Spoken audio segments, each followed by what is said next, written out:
Hi everyone, my name is Kevin. Today I want to show you how you can best present PowerPoint slides in Microsoft Teams. And as full disclosure, before we jump into this, I work at Microsoft as a full-time employee. Now, all too often when you join a Microsoft Teams meeting, you see people present PowerPoint and it looks like this.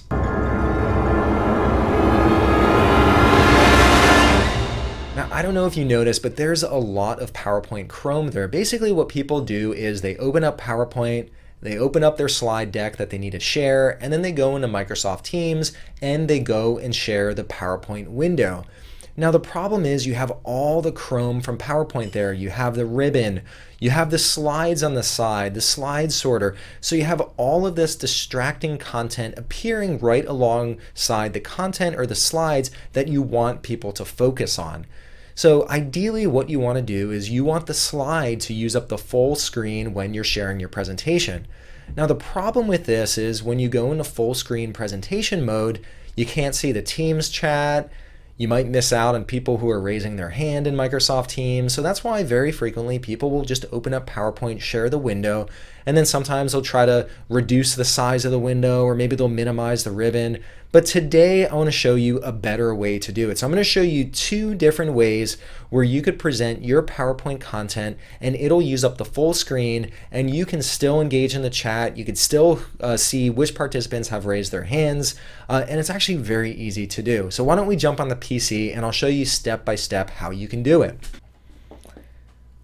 All right, here I am on my PC and I am in a meeting with my two friends, Emily and Adele, and today is my day to present a deck to both of them.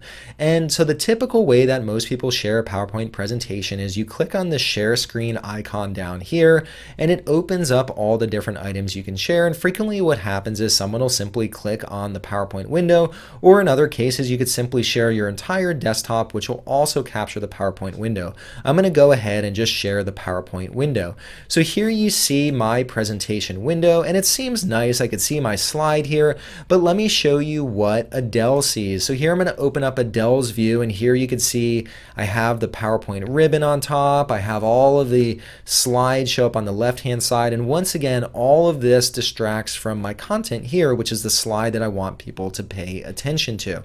And so some of the things I might do is, well, maybe I reduce the ribbon, maybe I reduce the amount of space that the slide sorter takes. So I try to minimize that as much as possible. But once again, I'm going to open up Adele's view here. And even here, I still see a lot of distracting content on the side. So how do we do it better? Well, there is a way to do it better. And what I'm going to do, let's go back into Microsoft Teams. And I mentioned that I'm going to show two different methods. One of them is we're going to go ahead, let's click on share screen again. And within share screen, you have desktop, you have a window, and then you also have PowerPoint as a category. Now, right now, there are no files available, but what I could do is I see this text that says browse over on the right-hand side. I'm going to go ahead and click on that. And now what I can do is I could browse for content on Teams and channels. I could browse for content in my OneDrive, or I can even upload from my computer. So let me go ahead and I'm going to click on upload from my computer and I'm going to select this slide presentation. Now Teams is uploading the slide directly into Teams and it's opening the presentation. And so here you can see my presentation now. So what I'm going to do, let's open up Adele's view once more. And now what you see is it uses up the full screen. There's no PowerPoint Chrome. It's just a very clean and neat way to show my presentation.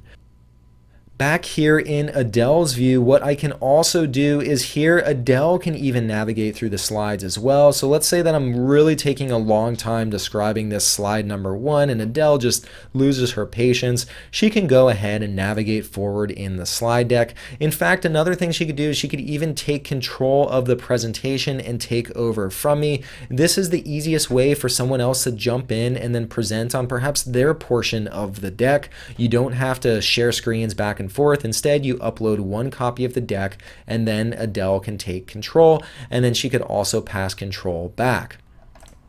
Now, one thing I could do is if I'm presenting, maybe I don't want my attendees jumping throughout the slide because I want people to not only see what I'm seeing, but I want them to hear me on every single slide. And if they jump ahead, they might be multitasking and they might not be paying attention. I'm going to go back to my view here in Teams. Next to the slide advancement button or the slide forward button, I also have the option to prevent participants from moving through shared presentations on their own. And so if I click on this, this will disallow Adele and Emily from moving ahead on their own. So I'm going to jump back into Adele's view, and here you see that I no longer have the ability to move forward and I no longer have the ability to move back. So this is one really nice way to share a presentation. It works really well and it's designed specifically for PowerPoint slides. But let's say you feel more comfortable in the PowerPoint app. Can you also share in PowerPoint and have that look cleaner? And yes, you can do that. So what I'm going to do, let's stop presenting here. And now I'm going to go back to PowerPoint and show you how you could set up PowerPoint in an optimal way to share slides. So let's bring the ribbon back here. I'm going to bring this back. I'm also going to expand the slide sorter over here on the slide. And what we could do is here I'm going to click on the slideshow pivot. And within the slideshow pivot, what we want to do is click on the option that says set up slideshow. And within set up slideshow, so by default, the setting here for the show type is presented by a speaker full screen. So typically what will happen is when you click on the present icon down here, or even if you click on from beginning up here and you start a presentation, what will happen is it takes over your full screen. Now what you could do once again on the slideshow pivot in setup slideshow, you can change it to browsed by an individual window, and you can change it to that, and I'll show you what happens now. So now I'm going to go from the beginning in my slide, and you'll see here that PowerPoint is now presenting in a window instead of using the full screen. And one thing you might have to do here, if the window is a little larger, so the height is greater than the width here for the slide, or it doesn't match the dimensions of the slide, you'll get this black line on the top and bottom. So what ideally you want to do is you want to basically set your window to match the dimensions of the slide. Here I have the slide ready to go. So now what I'm going to do is I'm going to click on share again in Microsoft Teams, and now I'm going to click on PowerPoint. So now it's sharing this window. If I click on Emily's view, you'll see that it's a very clean view of the PowerPoint slide. And if I go back here, like I said before, you want to make sure you get the dimensions right, because here if I have the height greater than the width and I go back into Emily's view, I'll also see those black lines. So ideally you want the dimensions of your window to match the dimensions of the slide. Now one thing with this approach is here if I go back to Emily's view, you still see that I have the Chrome up on top here for PowerPoint. And then I also have some Chrome down here on the bottom, but it's already a big step above what you get if you just simply share the PowerPoint window without putting it in presentation mode. All right, well that was a quick demonstration of how you can best present in Microsoft Teams if you have a PowerPoint slide deck that you want to show others. The benefit of this is you remove all the Chrome and it just leads to a cleaner presentation and people are able to focus on your content. If you're going to use this moving forward to present your PowerPoint slides in Microsoft Teams, please give this video a thumbs up. If you want to see more videos like this in the future, hit that subscribe button. That way you'll get a notification anytime new content like this comes out. And lastly, if there are any other topics or ideas you want to see me cover in the future, leave a comment down below. I read them all and I'll add it to my list of videos to create. All right, well, that's all I had for you today. I hope you enjoyed and looking forward to seeing you next time. Bye.